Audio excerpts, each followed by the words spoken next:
ತಾಲೂಕಿನ ಅರಸೀಕೆರೆ ಗ್ರಾಮದಲ್ಲಿ ಕೋಲ ಶಾಂತೇಶ್ವರ ಮಠದ ಜನಕಲ್ಯಾಣ ಕೇಂದ್ರದ ವತಿಯಿಂದ ದ್ವಿತೀಯ ವರ್ಷದ ವಿದ್ಯಾರ್ಥಿಗಳಿಗೆ ಬೀಳ್ಕೊಡುಗೆ ಸಮಾರಂಭ 2022-24ನೇ ಸಾಲಿನ ವಿದ್ಯಾರ್ಥಿಗಳಿಗೆ ಬೀಳ್ಕೊಡುಗೆ ಸಮಾರಂಭ ಹಾಗೂ ಶಾರದಾ ಪೂಜೆ ಕಾರ್ಯಕ್ರಮ ಹಮ್ಮಿಕೊಳ್ಳಲಾಗಿತ್ತು. ಸಾನ್ನಿಧ್ಯ ವಹಿಸಿ ಮಾತನಾಡಿದ ಶ್ರೀ ಶಾಂತಲಿಂಗ ದೇಶಿ ಕೇಂದ್ರ ಮಹಾಸ್ವಾಮಿಗಳು, ವಿದ್ಯಾರ್ಥಿಗಳು ಉತ್ತಮ ಶಿಕ್ಷಣ ಪಡೆದು ಹಾಗೂ ಉತ್ತಮ ಸಂಸ್ಕಾರ ಕಲಿತು ತಂದೆ ತಾಯಿಗಳಿಗೆ, ಗುರು ಹಿರಿಯರಿಗೆ ಹೆಸರು ತರುವಂತಹ ಕೆಲಸವಾಗಬೇಕು. ಪ್ರತಿಯೊಬ್ಬ ವಿದ್ಯಾರ್ಥಿಯು ಕಷ್ಟಪಟ್ಟು ಉತ್ತಮ ತರಬೇತಿ ಪಡೆದು ಯಾವುದೇ ರಂಗದಲ್ಲಾದರೂ ಉತ್ತಮ ಕೆಲಸ ಮಾಡಬೇಕು. ಈ ಕಾಲೇಜಿನಲ್ಲಿ ತರಬೇತಿ ಪಡೆದು ದೇಶ ವಿದೇಶಗಳಲ್ಲಿ 500ಕ್ಕೂ ಹೆಚ್ಚು ವಿದ್ಯಾರ್ಥಿಗಳು ನೌಕರಿ ಮಾಡುತ್ತಿದ್ದಾರೆ. ನೀವು ಸಹ ಮುಂದಿನ ಜೀವನದಲ್ಲಿ ಒಳ್ಳೆಯ ಹುದ್ದೆ ಪಡೆಯಬೇಕು ಎಂದು ಹೇಳಿದರು. ಮುಖ್ಯ ಅತಿಥಿಗಳಾಗಿ ಕಾಲೇಜಿನ ಉಪಾಧ್ಯಕ್ಷರಾಗಿ ಪ್ರಭು ಮಹಾಸ್ವಾಮಿಗಳು ವೀರಕ್ತಮಠ ಸೊಂಡೂರು ಇವರು ಮಾತನಾಡಿ, ಈ ತರಬೇತಿ ಸಂಸ್ಥೆಗೆ 25 ವರ್ಷ ತುಂಬಿ ರಜತ ಮಹೋತ್ಸವ ಆಚರಿಸಿ 26ನೇ ವರ್ಷಕ್ಕೆ ಕಾಲಿಟ್ಟಿದೆ. ಈ ಭಾಗದಲ್ಲಿ ಶಿಕ್ಷಣ ಕ್ರಾಂತಿಯನ್ನೇ ಮಾಡಿದೆ. ಅಂಬೇಡ್ಕರ್ ಹೇಳಿದಂತೆ ಯಾವ ದೇಶದಲ್ಲಿ ದೇವಸ್ಥಾನಗಳು ಗಂಟೆ ಬಾರಿಸುವ ಬದಲು ಶಿಕ್ಷಣದ ಗಂಟೆ ಬಾರಿಸಿದರೆ ಆ ದೇಶ ಅಭಿವೃದ್ಧಿಯಾಗುತ್ತದೆ.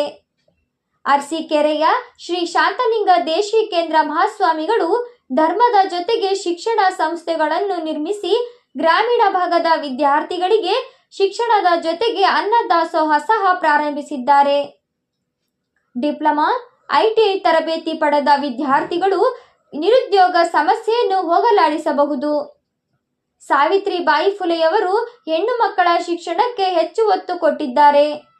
ಸತಿ ಸಹಗಮನ ಪದ್ಧತಿಯನ್ನು ಹೋಗಲಾಡಿಸಿದ್ದಾರೆ ಎಂದು ಹೇಳಿದರು. ಮುಖಂಡರಾದ ಪ್ರಶಾಂತ್ ಪಾಟೀಲ್ ಮಾತನಾಡಿ, ನಾನು ಈ ಮಠದ ಭಕ್ತನಾಗಿದ್ದೇನೆ. ತರಬೇತಿ ಪಡೆದ ವಿದ್ಯಾರ್ಥಿಗಳು ಉನ್ನತ ಮಟ್ಟಕ್ಕೆ ಹೋಗಿ ಈ ಮಠಕ್ಕೆ ಹೆಸರು ತರುವಂತೆ ನೀವು ಓದಬೇಕು. ನೀವು ಮುಂದೆ ಜೀವನದಲ್ಲಿ ಏನನ್ನಾದರೂ ಸಾಧಿಸಬೇಕಾದರೆ ನಮ್ಮ ಗುರುಗಳನ್ನು ನೋಡಿ ಕಲಿಯಬೇಕು. ಗುರುಗಳು ಕಾಯಕ ಯೋಗಿಗಳು, ಶ್ರಮಜೀವಿ, ಶಿಕ್ಷಣ ಪ್ರೇಮಿಯಾಗಿದ್ದಾರೆ. ಇಂತಹ ಗುರುಗಳನ್ನು ಪಡೆದ ನಾವೆಲ್ಲರೂ ಪುಣ್ಯವಂತರು. ನೀವು ಒಳ್ಳೆಯ ಶಿಕ್ಷಣ ಪಡೆದು ಗುರುಗಳಿಗೆ ಒಳ್ಳೆಯ ಹೆಸರು ತನ್ನಿ, ಸಾಧನೆ ಮಾಡಿ, ಗುರಿ ಸಾಧಿಸಿ ಎಂದು ಹೇಳಿದರು.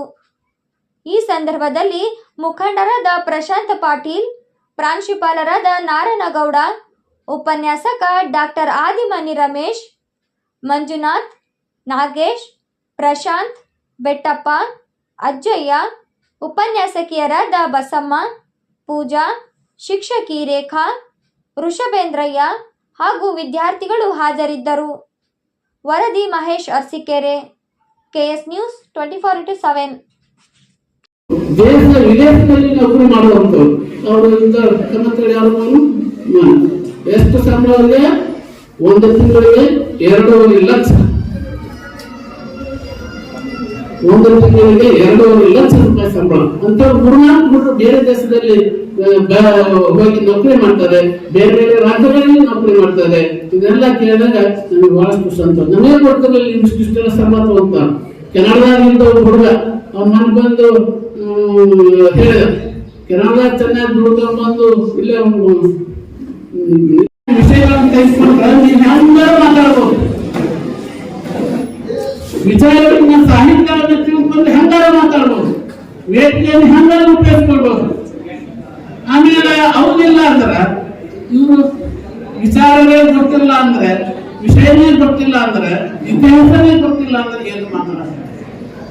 ಅದಕ್ಕೆ ನೀವೆಲ್ಲಷ್ಟು ಬಹಳಷ್ಟು ವಿಷಯಗಳನ್ನು ತಿಳ್ಕೊಳ್ಳಿ, ವಿಚಾರಗಳನ್ನು ತಿಳ್ಕೊಳ್ಳಿ, ಸಾಹಿತ್ಯವನ್ನು ತಿಳ್ಕೊಳ್ಳಿ. ನೀವು ಯಾವಾಗಲೂ ಬದುಕಲಿಕ್ಕೆ ದಾರಿ ಆಗ್ತದೆ ಅಂತ ಹೇಳಿ ವೇದಿಕೆಯಲ್ಲಿ ಎಲ್ಲರಿಗೂ ಮತ್ತೊಮ್ಮೆ ಅಭಿನಂದನೆಗಳನ್ನು ಹೇಳಿ, ದೇಶದಲ್ಲಿ ಶಿಕ್ಷಣವನ್ನು ಕೊಟ್ಟಂತ ಮೊದಲ ಮಹಿಳೆ ಯಾರು ಅಂತ ಹೇಳಿದ್ರೆ ಸಾವಿತ್ರಿಬಾಯಿ ಫುಲೆ ಅವರು. ಯಾಕಂದ್ರೆ ಆ 19ನೇ ಶತಮಾನ ಅಂತಂದ್ರೆ ಒಂದು ಕಡೆ ಪೇಶ್ವರ ಆಡಳಿತ ಇರ್ತದೆ, ಮತ್ತೊಂದು ಕಡೆ ಬ್ರಿಟಿಷರ ಆಡಳಿತ ಇರ್ತದೆ. ಪೇಶ್ವರ ಆಡಳಿತ ಅಂತಂದ್ರೆ ಅವರು ಮಾನವ ವ್ಯವಸ್ಥೆಯಲ್ಲಿ ಜಾರಿಗೆ ತಂದಂತವ್ರು. ಆ ಕಾಲದಲ್ಲಿ ಯಾರಾದ್ರೂ ಗಂಡ ತೀರ್ಕೊಳ್ಳುವ ಅಂತಂದ್ರೆ ಹೆಣ್ಣುಗಳನ್ನ ಬೆಂಕಿಯಲ್ಲಿ ಹಾಕಿ ಸುಡುವಂತ ಕೆಲಸವನ್ನು ಮಾಡ್ತಿದ್ರು. ಅವಾಗ ಎಷ್ಟು ಮನೆಯ ತಂದೆ ತಾಯಿಗಳು ಹೇಳ್ತಿದ್ರು ಅಂತ ಅಂದ್ರೆ ಅದರಲ್ಲಿ ಬರೀತಾರೆ ಸಾವಿತ್ರಿಬಾಯಿ ಫುಲೆ ಅವರು. ಗಂಡ ತೀರ್ಕೊಂಡು ಅಂತ ಅಂದ್ರೆ ಆ ಮನೆ ಯಜಮಾನ ಹೇಳ್ತಾನಂತೆ, ನಿಮ್ಮ ಗಂಡ ಈಗ ನಿನ್ನ ಗಂಡ ತೀರ್ಕೊಂಡಾನೆ, ಆತ ಸ್ವರ್ಗಕ್ಕೆ ಹೋಗ್ತಾನೆ, ಇಲ್ಲಿ ನೀನು ಹೆಂಗೆ ಸೇವೆ ಮಾಡಿಯಲ್ಲ ಹಂಗೆ ಸ್ವರ್ಗದಲ್ಲಿ ಕೂಡ ನೀನು ಆತನ ಸೇವೆ ಮಾಡಬೇಕು, ಅದಕ್ಕೆ ನೀನು ಆತನ ಜೊತೆಗೆ ನೀನು ಹೋಗು ಅಂತೇಳಿ ಬೆಂಕಿ ಹಾಕ್ತಿದ್ರಂತೆ.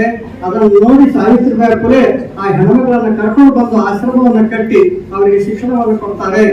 ಯಾರು ವಿಧವಾ ಹೆಣ್ಮಕ್ಳು ಇರ್ತಾರಲ್ಲ ಅವರಿಗೆ ಶಿಕ್ಷಣವನ್ನು ಕೊಟ್ಟು ಅವರಿಗೆ ಉದ್ಯೋಗ ಕೊಡುವಂತ ಕೆಲಸವನ್ನು ಅವರು ಮಾಡ್ತಾರೆ. ಅಷ್ಟೇ ಅಲ್ಲ, ಒಬ್ಬ ವಿಧವೆ ಹೆಣ್ಮಗಳಿಗೆ ಒಂದು ಗಂಡು ಕೂಸು ಹುಡ್ತದೆ, ಆ ಕೂಸನ್ನ ಜೋಪಾನ ಮಾಡಿ ಮುಂದೆ ಇವಾಗ ಮಕ್ಕಳು ಇವಾಗೆಲ್ಲ ತಮಗೆ ಉತ್ತರಾಧಿಕಾರಿಯನ್ನಾಗಿ ಆ ಹುಡುಗನನ್ನು ಮಾಡ್ಕೊತಾರೆ ಅಂತ ಅಂದ್ರೆ ಆ ಕಾಲದಲ್ಲಿ ಎಂತ ದೊಡ್ಡ ಕ್ರಾಂತಿಕಾರಿ ಕೆಲಸವನ್ನು ಮಾಡಿದ್ರು ಅನ್ನೋದು ಇದ್ರ ಮೂಲಕ ನಮ್ಗೆ ಗೊತ್ತಾಗ್ತದೆ. ಇದು ಎಂತ ಮಠ ಅಂತ ಹೇಳಿದ್ರೆ ಈ ಮಠದ ಮಹತ್ವ ನಿಮ್ಗೆ ಎಲ್ಲರಿಗೂ ಸಾಮಾನ್ಯವಾಗಿ ಗೊತ್ತಿದ್ದೇವೆ. ಈ ಮಠದಲ್ಲಿ ನೀವು ಏನಾದ್ರು ನಿಮ್ಮ ಶ್ರದ್ಧೆಯಿಂದ ಓದಿದ್ದೇನೆ ಆದ್ರೆ ನೀವು ಉನ್ನತ ಸ್ಥಾನಕ್ಕೆ ಹೋಗ್ತೀರಿ. ದಯಮಾಡಿ ನಿಮ್ಮ ಜೀವನವನ್ನು ಏನಾದ್ರು ರೂಪಿಸಬೇಕಂತ ಹೇಳಿದ್ರೆ ನೀವು ಇವತ್ತೇ ಒಂದು ನಿರ್ಧಾರವನ್ನು ತೆಗೆದು, ಯಾಕಂದ್ರೆ ನೀವು ತಗೊಳ್ತಕ್ಕಂಥ ನಿರ್ಧಾರ ನಿಮ್ಮ ಭವಿಷ್ಯವನ್ನ ರೂಪಿಸ್ತದೆ ಮುಂದೆ. ಇವತ್ತು ನೀವು ಏನಾದ್ರು ಸುಮ್ಮನೆ ನಾವು ಯಾವುದೋ ಕಾಟಾಚಾರಕ್ಕೆ ಬಂದ್ವಿ, ತಂದೆ ತಾಯಿ ಕಾಟಾಚಾರಕ್ಕೆ ಬಂದ್ವಿ ಅಂದ್ರೆ ನೀವು ಏನನ್ನೂ ಸಾಧಿಸಕ್ಕಾಗಲ್ಲ. ನೀವೇನಾದ್ರೂ ಸಾಧಿಸ್ಬೇಕಂತ ಹೇಳಿದ್ರೆ ನಮ್ಮ ಗುರುಗಳನ್ನು ನೋಡಿ ಬೆಳಿಬೇಕು. ಯಾಕಂದ್ರೆ ಇವತ್ತು ಕಾಯಕ ಗುರುಗಳಂದ್ರೆ ನಾನು ಸಾಮಾನ್ಯವಾಗಿ ನನ್ನ ಜೀವನದಲ್ಲಿ ಯಾರು ನೋಡಿಲ್ಲ.